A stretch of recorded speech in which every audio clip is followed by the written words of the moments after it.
வணக்கம். நான் சாத்தமங்கலம் இயற்கை விவசாயி விஜயம் பேசுகிறேன். இந்த சம்பாவுக்குள்ள விதை நெல்லாம் விற்றாச்சு.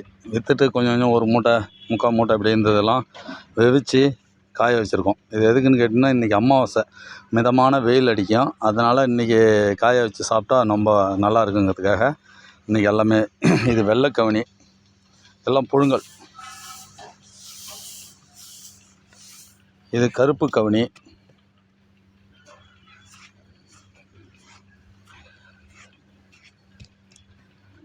இது ஜீரக சம்பா,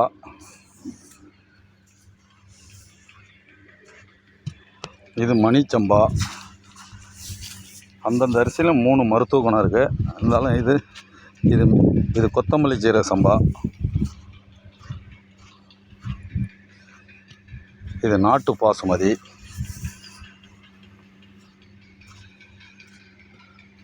இது இலுப்பப்பூ சம்பா. ஒரு 8 ஐட்டமாக காய வச்சுருக்கேன். இன்றைக்கி நேற்று விதைச்சது. இன்றைக்கி அமாவாசை. அதனால் இப்போ வீட்டில் விதை நெல் காய வைக்கிறதுக்கு அங்கே வீட்டில் காய வச்சுருக்காங்க. இது ரைஸ் மில்லில் காய வச்சுருக்கோம். இந்த நெல் எல்லாமே உரித்து அப்படியே அரிசியாக தான் கொடுக்குறது. யாராவது வேணுன்னா கூட தேவையானவங்க வாங்கிக்கலாம். நன்றி, வணக்கம்.